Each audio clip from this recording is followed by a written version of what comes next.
Welcome to Rupp Arena at our STLP State Championship. I'm David Couch with the Kentucky Department of Education, and thanks for joining us, those that couldn't make it here. We're going to have around 12 to 15,000 here today through our STLP State Championship. And I've asked one of the superintendents of our school districts, Benny Lau, but Benny's played many roles with us over the years. When I first met Benny was when KETS first started the Kentucky Education Technology System. Benny was part of our original group of KETS coordinators that helped make connections with school districts. And then I can remember you went on to Barron County.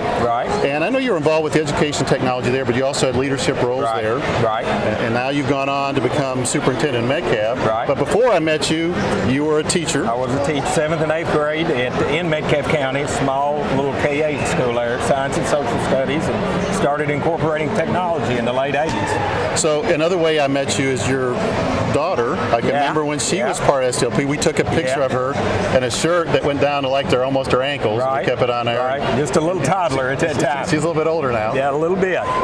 We started this back in 1994. So this is 25th year. You're getting old. I know. I understand, and you are too. So one of the things I wanted you to talk to the folks about, that we have all of our students and teachers here, is from your perspective the importance of education technology, just not in the classroom, but the STLP event, which you have always participated in some way, even as superintendent, judging and helping us any way that you could in both the region and state. Well, to see technology first, education technology in all our schools every day. We have one elementary, one middle, and one high, and I tend to be in and out on a regular basis of all those. One of the dreams I know we all had from those early days, David, if you well remember, is that the technology would be transparent, that we're not doing technology, but we're learning, and technology is supporting that. And I think with the advent of the cloud, specifically Chromebooks, I think we've now realized that. So I see students every day doing great and wonderful learning activities, learning projects, incorporating, being supported by technology, and obviously the digital natives that they are, they're just rolling right through it. STLP then provides the outlet, and I really like that we emphasize the L in STLP, providing those students leadership opportunities. I've seen countless students find their niche, blossom. We have some of those kids here today that really found themselves due to technology. And again, not just because they're doing technology, because they've taken on projects that have been allowed to really come to fruition because technology supports it. What's interesting, I was in a meeting of my peers at state government, and I didn't know all of them. And so at the end of it, we were given a chance to kind of give an update on something cool we wanted to do to our peers and other parts of state government. And so I talked about the STLP event. And what I found interesting, now there's only 15 of us in the room. The lady to my left talked about her daughter being a part of STLP and the tremendous benefit that was throughout her life. And then the next lady to her left said, oh, by the way, I was part of STLP, and it's the reason I went into the profession I went into. There you go. And then that night, on the news was an STLP project. They had their STLP shirts on, and they were helping, came up with an application for Alzheimer's patients and people. So to see it from our early days, to see it come to fruition where we're at, and as you're saying, is this not for the students? I was at an event in Pikeville 2 days ago, and there was 180 different presentations, and so I sat in, they were 8 minutes long, and I sat in on like 24 of them. I bet, Benny, 20 of them, of those 24, the teachers were talking technology in some kind of way. So it wasn't advertised as a technology topic, but all through it was all the things that we've been part of for the past 25 years and plus of putting in place. I'll have people from time to time when I'm speaking or working with a group, and they'll ask me, well, are you a one-to-one district? And I frankly have to stop and think, because we are, but we've never tried to make anything of that because it occurred naturally, it just evolved. And why wouldn't you be? Why wouldn't there be access access and all to that. I want to say quickly, you brought up my daughter. She's now 26 and an occupational therapist. And I dare say till this day she would tell you the skills, abilities, and things she learned, even though you don't think of an occupational therapist being a technical field, right. I guarantee she would credit STLP to a lot that she has gained and success she's had. And and I agree with that. I see that in every aspect. Part of being a leader is also being a good servant and a volunteer. Yeah, absolutely. And so what we see here at this event, what folks see, what people say, well, let me talk to your division of STLP. I said, we don't have a division. We have one person. And this whole thing counts on volunteers at the regional like you and the state level like you to make this happen. Because we have 55,000 students that are part of this, and we had 1,800 projects that started out. And now at the end of tonight, we're going to have 3 state championships, 3 state champions in elementary, middle school, and high school, and then we're going to identify an overall technical one and send them. This year we sent them to Google, Microsoft, and Apple. But what a great experience, because I know a lot of these kids, and I'll always ask, how many is the first time you've been to Lexington? Probably 80% of them. How many people in Rupp Arena? Probably 90-95% of them, and a lot of them have they've been out of their county, but maybe not the county beside their county. So what a great event. And I always tell folks one of the biggest reasons we do this is so these students can see that their thoughts or ideas and their skills are just as competitive with anybody else. And they're part of the state and any other part of the state. And mentioning the education piece in our classroom and our class work.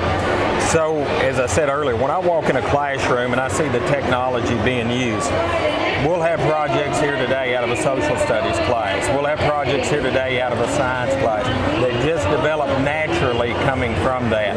And to see those kids have those ideas and to see them take that and then take it to the next level. And we talk a lot about our students, but obviously they have to have a tremendous amount of classroom support, staff support, all of them. You see around here, of course, we're predominantly students.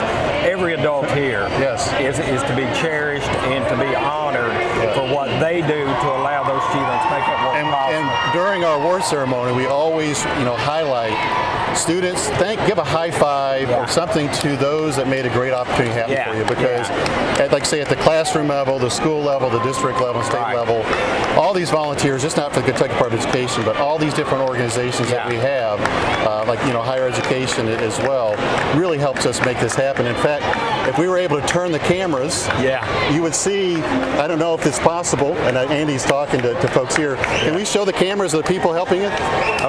So you can see that this is a student-run webcast as well,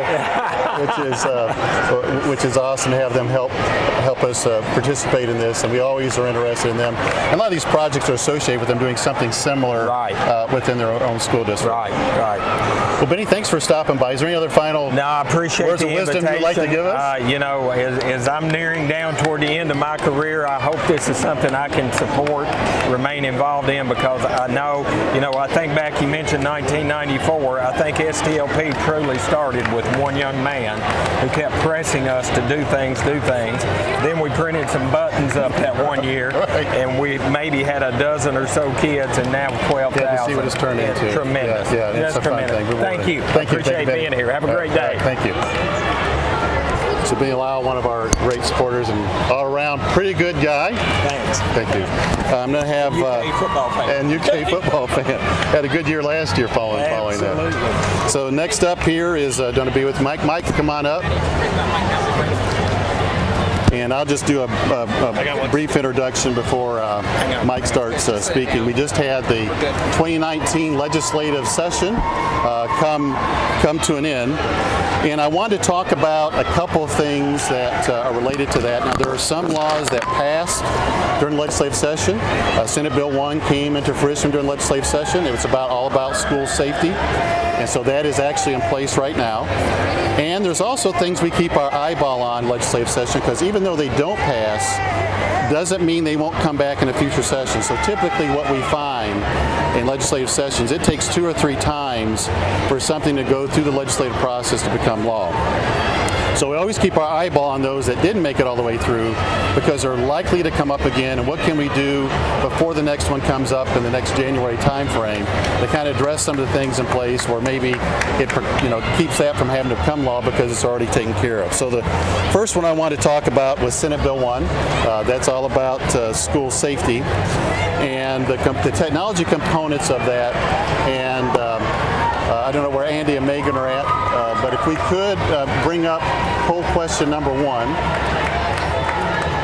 up on the screen. Can we bring up poll question number 1 up? All right, good. And so let me try to see if I can see that. Okay. So the question is, we were asking all of you to respond to, is what do you think is going to be the most popular way?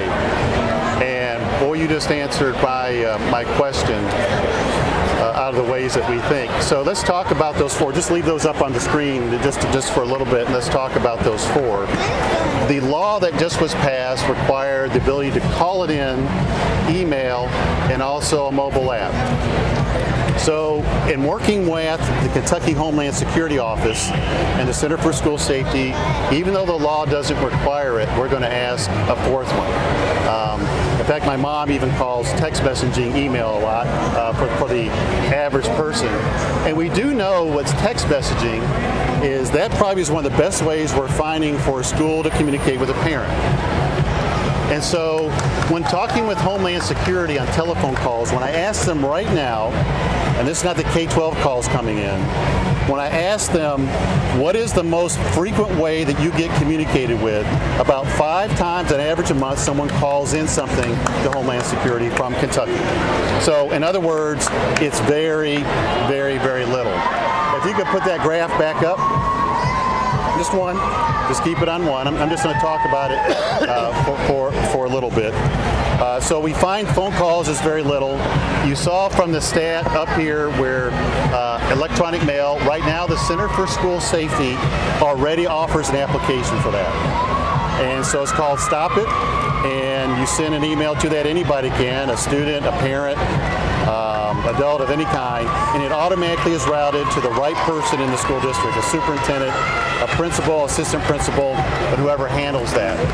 The 3rd one is a mobile device application, and what we're finding that's really is going to be not really an application, but more so pointing you to a website. And that website will point you right back to the email part.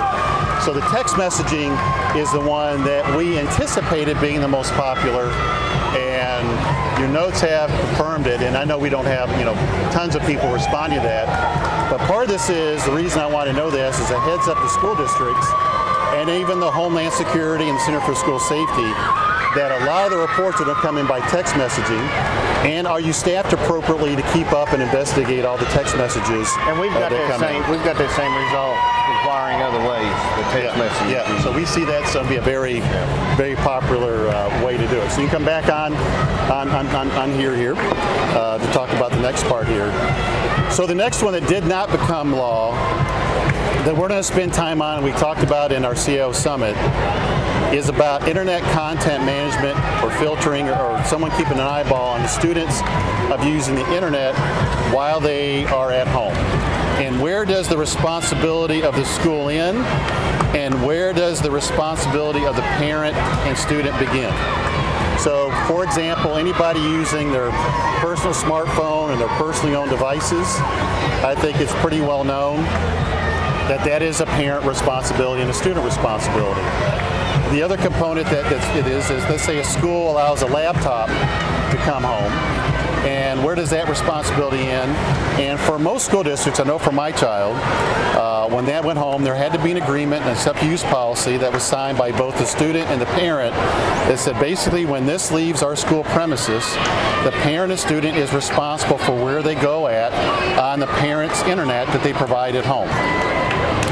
So you're going to see, and this was from our CIO Summit, is you're going to see us come out, and it's probably one of the biggest documents that we're going to create, and the earliest ones, is guidance to school districts about what is and what is not required as far as internet content management from a child's home, regardless device, but also from a school-owned device, and giving, that it's not required by any federal law, definitely not SIPA requiring it, the Child Internet Protection Act. Nothing requires it in state law, any one that we've ever put in place.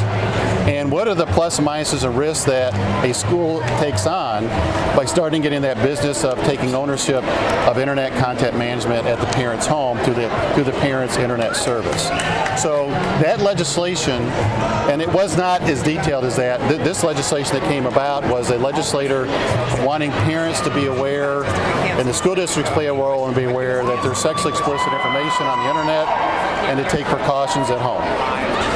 But in the context of that, we know we need to educate folks better about that topic, and it came clear with the CIO summit that we have that I'm going to talk about in a little bit. So those are the two big ones that were technology related. Obviously in every session you have probably 10 or 20 that could turn into that, but those were the big ones. The school accountability, that passed, that was Senate Bill 175, that indirectly affects this technology with our school report card. So we were keeping an eyeball on that one about where it went. And so the good news about that one from the school report card is that's not going to impact our deadlines that we had to get that part out in the fall time frame. So next up, I got Mike Lettingham here with me and to talk about what I think was a pretty major success for us, Mike. E-rate, I always consider Kentucky, and I know you're more hesitant to do that, is one of the top 3 states when you look at the amount of money that we apply for and we get per student. If you're doing it on a per student basis, obviously California and Texas are huge states, so they're going to beat us in the amounts. But when you do per student, we've always been a pretty good maximizer of the system since it first started back in 1998. So I wanted you to give kind of an update on what we have, both Category 2, which this was a 5-year window that closed for certain districts, Category 1, what we applied for and what we expect to get back. So I completely agree in the fact that we here in Kentucky are a leader nationally as far as maximizing E-rate, have been ever since the program began. Continue to be so. I have a lot of people kind of envious of that in other states that I talk with and work with. So we want to kind of give an update on over the last webcast, maybe 1 or 2, we talked about the fact that we needed all the districts to really make sure they were filing for all the things that they had an opportunity to do so. We know we're going into the 5th year of what is a 5-year budget that the E-rate program put into place. There's no guarantee that same budget guarantee, close to guarantee that you'll get funding will occur after this 5th year. So we really encouraged all districts to maximize that, and we certainly saw that districts did respond to that. So just to give some numbers, totally for the state, we applied for pre-discounted over $52 million. Now that's pre-discounted, so that's the total amount of dollars that we applied for. That equates to about about $43 million in discounted or in potential federal funds coming back to the state. So that's a huge dollar that potentially can come back into the state. That's an up to amount. For the districts, that was about $31 million. $31 million that can up to $31 million can come back to school districts that they filed for, and so again, that's a huge. So the grand total of the districts and the state level is the grand total of the school districts and what we applied for at the state was $43 million, $43.5 million. For the school districts alone, it was $31 million. So, and I think just everybody does understand, we file on behalf of all school districts for the connectivity that's provided to all school districts, all schools across the state, and the internet access. We have some students in here pretty pumped about E-rate, it sounds like. I hear them giving a shout out. Just a quick reminder on E-rate. Remember, as you do get those funding commitment decisions coming back, or you start your services, you have 120 days to respond with a 486 form acknowledging that. If you don't, you're putting your funding in jeopardy. So just keep that in mind, everybody out there, that we want to make sure that we do that. A couple other things I'll mention, David. I don't know what else you wanted to kind of talk about on that, but offers of assistance. Yep. The third offers of assistance is in progress. Actually, school districts, I'd say some school districts have already seen that this week. That's $5 per ADA. I know that the School Facilities Construction Commission is actively sending those notices out to the school districts and began that this week. So school districts should be seeing that going on. So. Yep. And just to go ahead, we project the same amount of offers next year as what we had this year. So in circling back, I do appreciate. I know we made a big push in March to make sure people are aware, especially those districts. I call them Year 5. This was the ad last year they could apply for that, especially if you still had a need. And also make you aware that there are folks way beyond Katy that are keeping an eyeball on how well, just not Kentucky, but every state applied for things they were eligible for. And we showed the Education Superhighway report, which identified X number. But there's other external organizations that keep up with that. And they're, I'm okay with that because they're saying, did you maximize your opportunities? And I think that's a fair thing of anyone that pays federal and state taxes. Are you maximizing that opportunity? And so one of the roles that we played was trying to make sure that superintendents and EdTech leaders were aware that a possible opportunity was ending. And if you didn't maximize, we want to maximize it anyway, but if you didn't maximize it, we may have to answer some questions about why. And obviously we encourage maximizing the E-rate program every year that the program has existed. We don't expect the program to go away. We do expect it to continue next year. However, as we've emphasized over the communications on this for the last month or two, this particular budget kind of cycle that they identified is in its 5th year, and it's just, again, the kind of way we've described it, as close as a guarantee as we could have that you will get funded if you apply. Again, we do expect the program to be around next year. We expect for it to continue. There's nothing that's any indication. I want to make sure everybody's clear on that. We don't expect the program to go away, but it could revert back to where some districts are going to struggle to get the actual funding because of their discount rates and so forth. And that was really the purpose of that 5-year window. It was kind of the way, as you've always described it, our way to do unmet need. Right. And we've always fussed about that program really not having that. Right. And so this was a way to say every school district, regardless of how wealthy or how poor you are, this is your chance to get a shot at Category 2 funds. Yeah, and we're very hopeful that they reenact the 5-year budget, and that they continue that, because it has worked well. It's been recognized as working well by several different national programs. The FCC has to do a new rulemaking that governs the E-rate program sometime during the summer probably, and we're hopeful that they reenact that 5-year budget window. But I can tell you also, it was a good thing because you did have, and it wasn't necessarily in Kentucky, but across the country, you had districts abusing that because they were applying for funds, and they were of a certain level of poverty. They were applying for it every 2 or 3 years, and they were replacing high-end electronics every 2 or 3 years when they have a much longer. That didn't necessarily need to be replaced. Right. Therefore, you had school districts in different parts of the nation, including Kentucky, that weren't getting funding. So it did level the playing field for the program. And I think it was part, not necessarily the school districts in those states that was happening to, they were being gamed a bit by vendors. And vendors say, you need to replace it, you have to have the latest and greatest. So I liked it had a 5-year window. Yeah, it had a little bit of a racket going on to it. Yeah, they had a little racket going to it. I think so. I think that cleaned it up. And E-rate program does a lot of audits, investigations, and just randomly. But sometimes they do them specifically. And I know those ones specifically of other states have been where it's been they've been kind of a racket, and they were in kind of hoots with somebody that convinced them they need to replace it much more often, and they really didn't. Yep. So I think this is a good thing.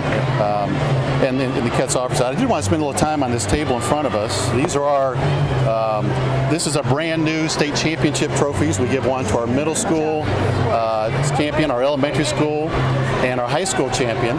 We changed the design of them. I think these are really pretty cool designs that we have in place this year. I think the state champions will like that. And I also think that our overall technology champion will get one similar to this. And these are awesome trophies. I know they look good if you see them on camera, but they look good live. I'm just going to put a plug in here. My son got one as part of what he does in band. He plays percussion, and it was the same style, but it was a lot smaller. But it was still pretty cool. And just so you know, the license plate that we have on the very front here, I think most know that Jeff Sobolski leads this program for us, but the very first person to do this was Elaine Harrison. And the license plate that you see right in front of me was Elaine Harrison's license plate, which I keep in my office and, awesome job and bring around. So Elaine is here. And I'm sure Elaine is here somewhere amongst all this. Did you want to hit on testing while I was Let's up talk about online testing. All right. So, obviously we've mentioned the last, a couple of webcasts about just the emphasis on online testing. It's not like a new subject or anything. However, there is a really focused effort on online testing now. It's going to be a great avenue and a needed avenue for us to advocate for continued funding for technology. So we certainly are going to be focusing on that. We need for school districts to be a part of that discussion and to be sharing that same word as we move forward with online testing, the importance of the technology, obviously the technology aspect of that, and the funding that we're going to need to have the right devices available, to have the network where it needs to be, and so forth. So, this year we've got the, I think it's 10th grade summative testing that's been going on, still going on for math and reading, and there's been 49,000 tests, I think is the number I had, that's been completed in that area. And then the other testing that we'll have going on is the 11th grade for science and writing, on-demand writing. So that's going to be going on up until, I think, about 2 weeks until the school year ends. So are you talking about the test, or the field test, or the real test? The field test. The field test. So I think it's like, I saw April 26th. April 26th. I think it's when the field test ends. That's for the 10th grade. For the first one I mentioned. Yeah, right. That's 15th through the 26th. The science and the writing is started April 8th, and it goes up until 2 weeks before school ends. That's the way I've got that captured.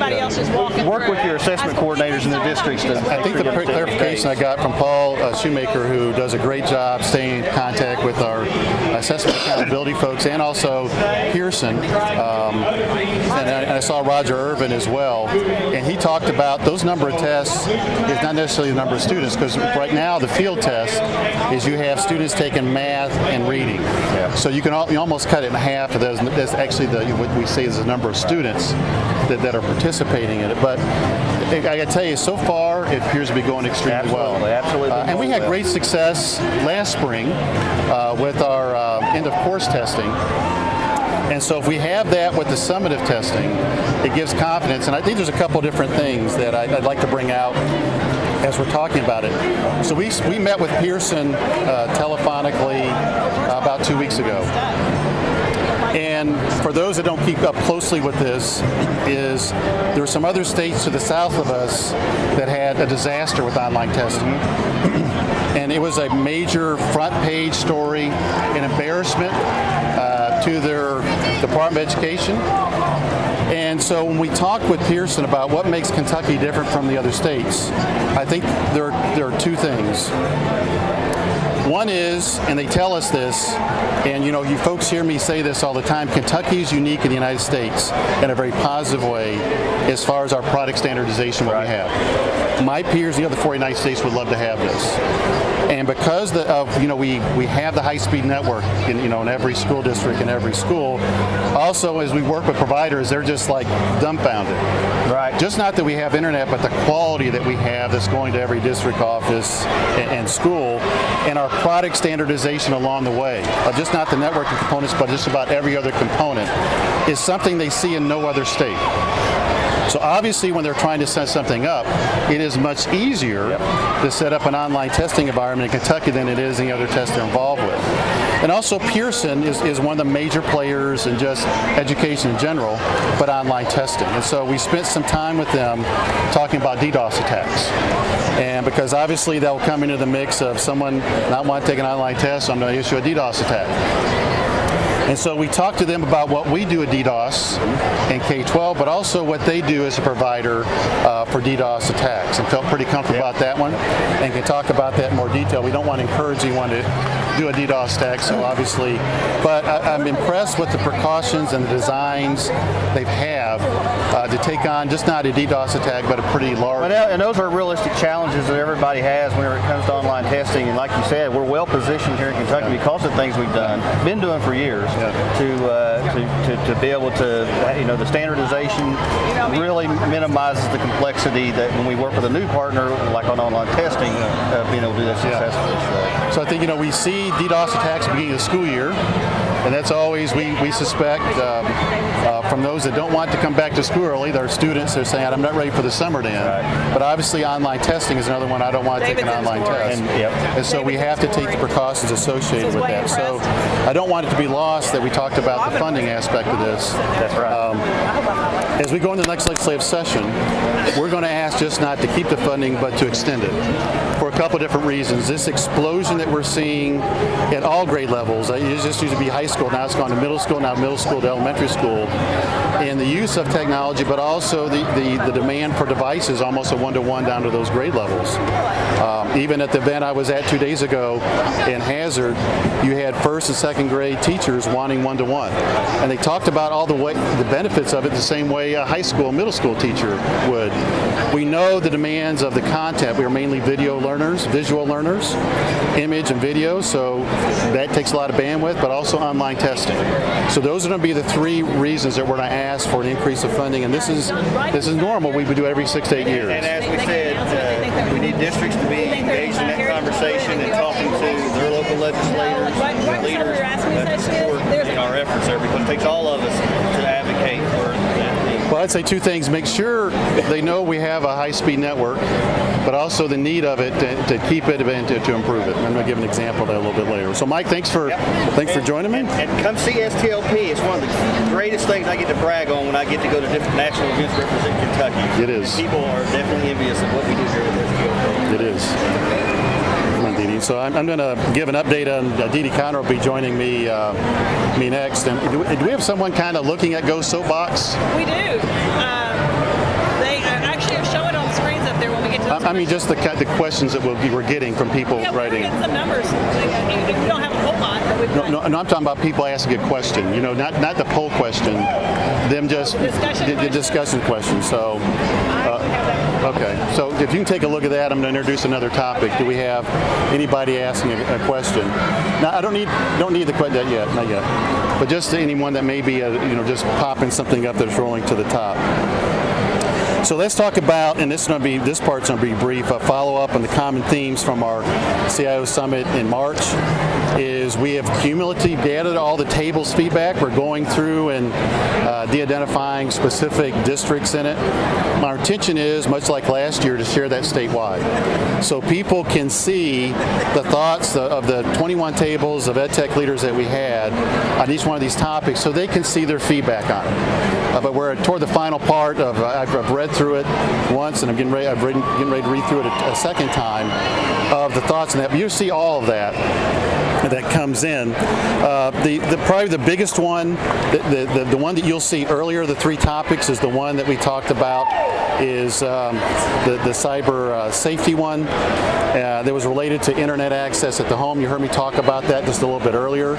That is some guidance and words of wisdom that we're going to get out to school districts. Obviously, you'll be part of us creating the draft and seeing the draft and getting that in final version, along with the wide audience, about where does this parents' role and students' role begin and the school's roles end when it comes to internet content and using internet tools, whether school issued or parent bought at the home. The second item that we spent a lot of time on, and we're still spending time on, is the people side of education technology, specifically the 6 pillars of leadership. And so we're going through now the process of saying, what is the best way? For example, any of those that are watching now, you say, we can see from the feedback, I just do purely operations. That's all I do. That's all the superintendent asked me to do. That's all I focus on. I don't focus on the other 5.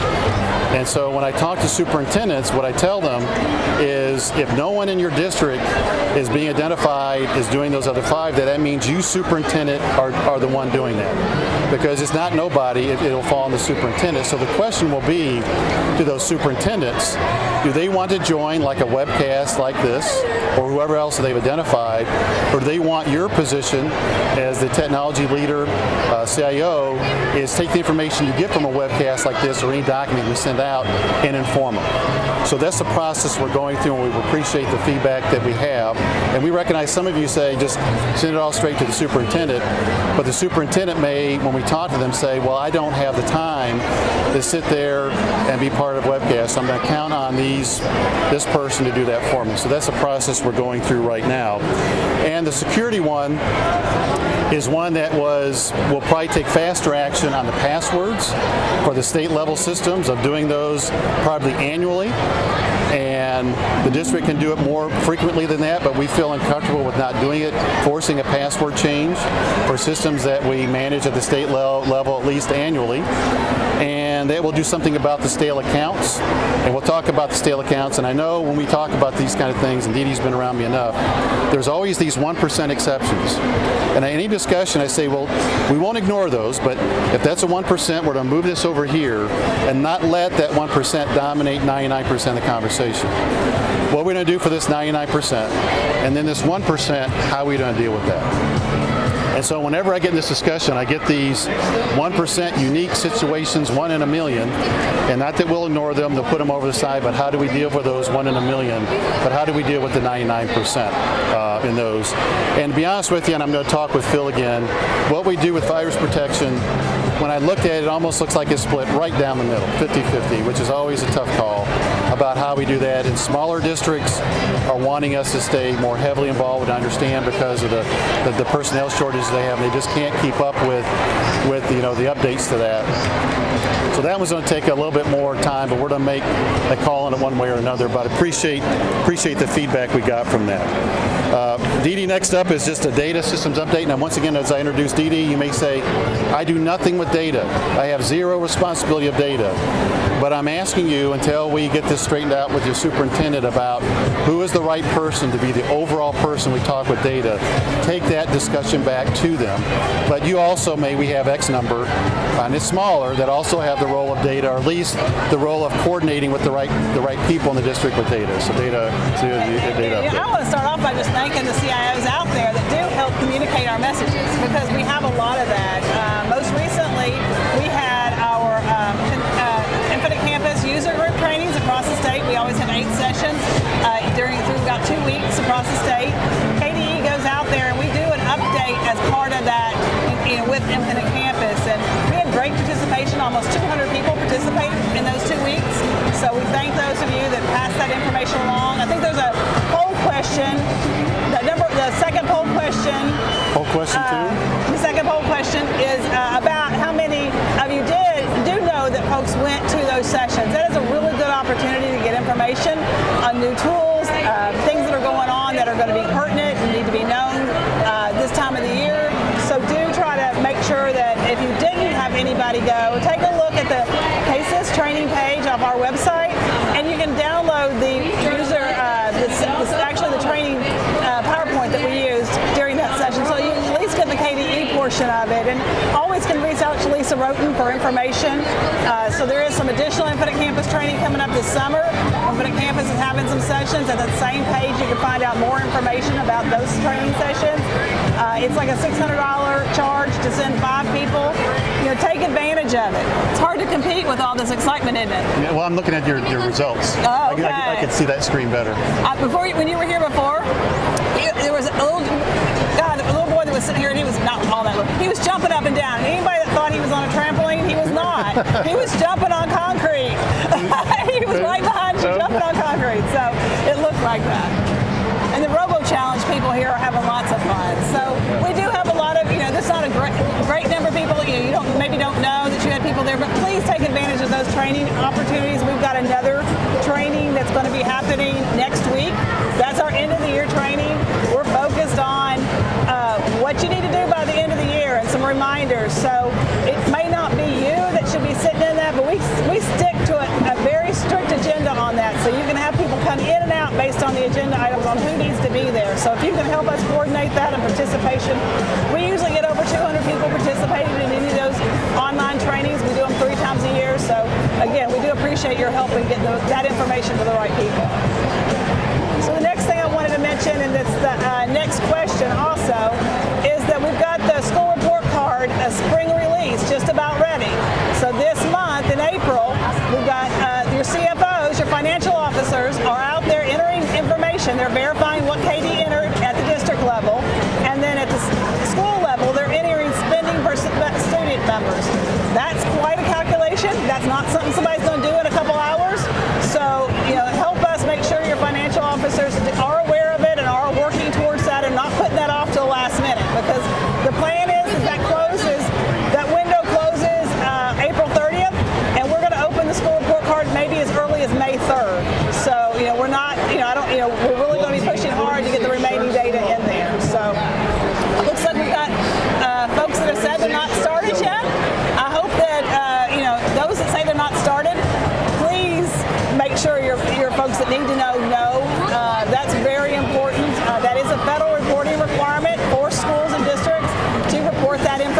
KDE does that on your behalf through the school report card so that you don't have to create your own school report card. So it is important to make sure that gets done. And I know that Kentucky Board of Education is very interested in this finance data, and I'm sure others are too, that are so they're eagerly awaiting it to come out, and it's better be right. We don't want it to be wrong. What's the date that's supposed to be? It's got to be entered by April 30th, but it should go public on May 3rd.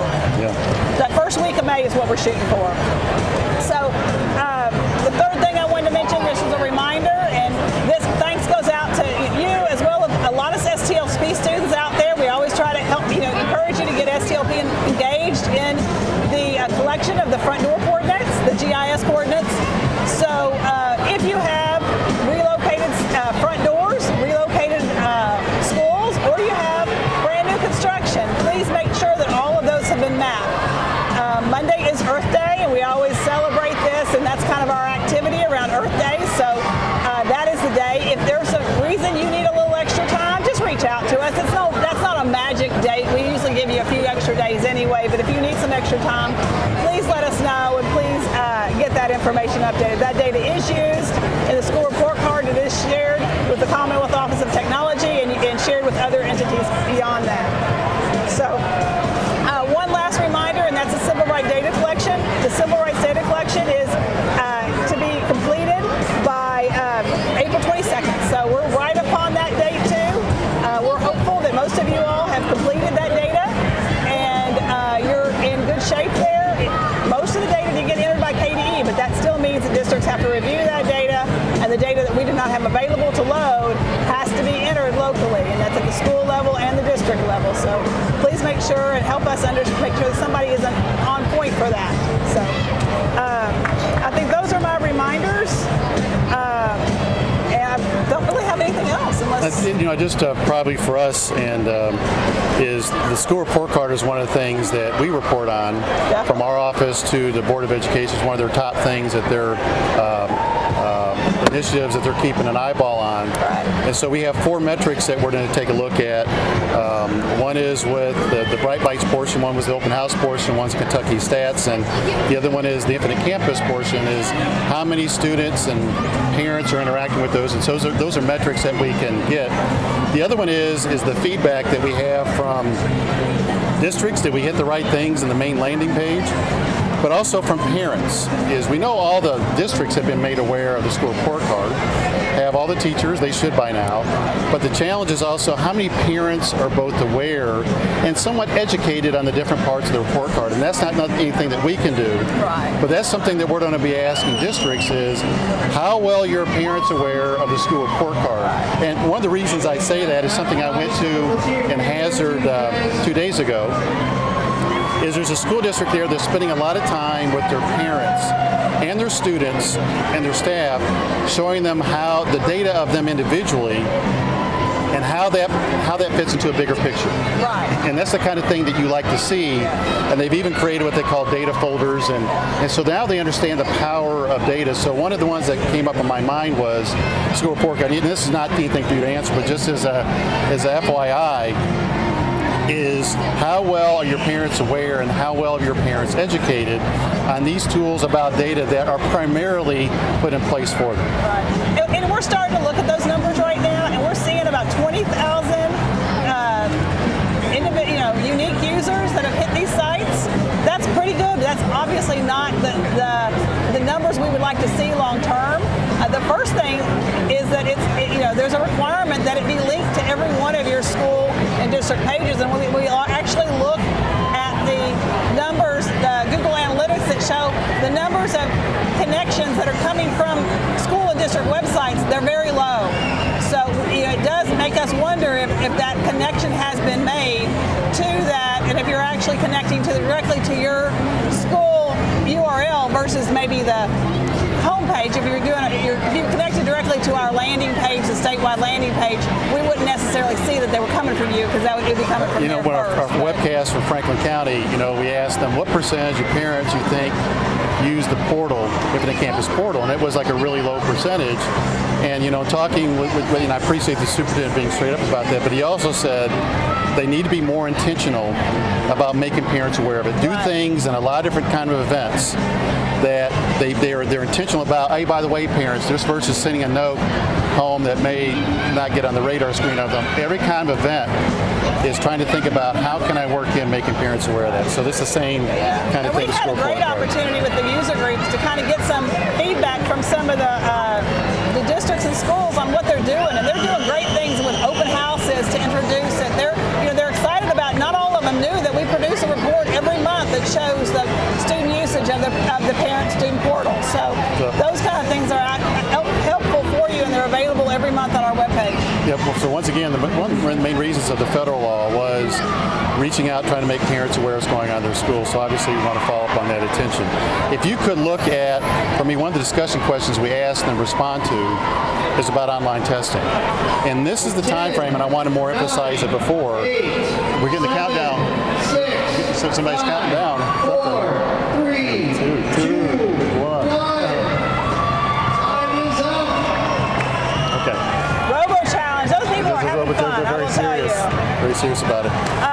But we're in a very limited amount of time to where we can get feedback on this field test. Right. And so if something's not going right, this is the time. The example I use, I'm not to give a specific district, but it made sense. So you had a well-meaning assessment coordinator that wanted to load everybody else everybody in the gymnasium and take the test at the same time, because that would make it easy for them. Now, in the days of paper books and pamphlets, that probably made a lot of sense. But in the days of, just like we're in Rupp Arena here, and I was in the Yum Center before, there's only so many people that can get on the network at the same time, even when you're watching a ball game here. Right. And so when you're taking an online test, the average person does not have a feel for, there's only a certain amount of people that can be on a network at the same time, especially a Wi-Fi network. And when you go over it, you can't get on. So in this gymnasium, they did not have enough DITS wireless to have that many computers doing that task. And so that's the blind spot that the assessment coordinator had associated with that. So this is the time frame to work through all those and bring those up to folks' attention. Like I say, it ends on April the 26th. So what I want you to do with this section is bring to my attention anything that you think we need to be aware of at the state level, along with online testing, before we do the real deal here in the May time frame. So this is the time to learn. It's a really cool opportunity for us to learn. So we got one comment, and it says it's going well so far. So this is not obviously your only time to comment. If you see things that you feel like could be improved upon, or you maybe aren't working like you think they would, we still want you to reach out to us and let us know, because it doesn't have to just be through this vehicle. Right. Well, thanks, Dee Dee. All right, thank you. Appreciate it. So as we close up, got one more topic and a few cleanups here. So I went to a summit in Eastern Kentucky. It's called the FIRE Summit, Forging Innovation in Rural Education. And this thing had 180 different sessions, 8 minutes apiece. And so, I go in and I listen to 7 sessions at a pop, and I did sit in on 21 of them. And you really could have called this a teacher technology conference versus, we have a student technology. Because I bet 90% of those 21 projects, even though they didn't have technology in their name, we had no idea it was coming, is those teachers talked about how they use a technology tool in some aspect of what they're trying to do. The other thing that really caught me, I was surprised about, is how many first and second and third grade teachers, and you all out there may already know this, want a one-to-one also. For all the same reasons the older grades want to, more engaging experience. They can keep students occupied, the whole class period as they advance through one thing, they can on their own go to another advanced part and not really be held back associated with it. And all the differentiated learning styles that students can have. And also, by the way, as Benny Lyle mentioned earlier here, the devices have become so inexpensive, it now allows for you to see to move to one-to-one at very young grade levels. The one part that did bother me, and I'm going to make a teaching point with this. One of the teachers said, our technology here in Eastern Kentucky is not as good as other parts of the state. So she said that to this whole group that she was presenting to. So I asked her when it all got finished why she said that. What were the kind of things that she had in mind? I wasn't being critical of her. I just said I just want to understand it. And her first response was, well, very few of our schools in Eastern Kentucky have internet access to the school, which obviously about died. That if you don't know, all of our schools are connected to the internet. We did it. We became the first state to do that back in 1995 to every district. And by the way, we did that in 11 months. So the ask that I have of you, and you've heard me say it before, you have people on your staff, you have community leaders, you have, these folks don't know. And when they come to a setting, and I've mentioned other settings where folks from your community, and I know you can't educate them all, come and they talk about things, and especially in certain parts of the state saying, I don't have internet access to my school yet, is obvious they don't know. Now, she said, I do have it at my school, but I heard that very few schools in Eastern Kentucky have internet access to the school. And by the way, the State Education Technology Directors Association in Washington, D.C. put out a major press release last week identifying and highlighting Kentucky K-12 education technology leadership for being a pioneer and leader in most aspects of technology, including having the internet in place for every school district in Kentucky in 1995. So you can't get that message out enough. I know you know it, but you must assume virtually no one else knows it. And I would ask, one more ask, is make sure when you talk about it, say not only does our school have internet access, every school in Kentucky does. Because right now people are assuming we are dead last in internet access to our schools, and it's actually the opposite. We're the top in the nation when you're talking about internet access to the school and the quality that we have going to every school.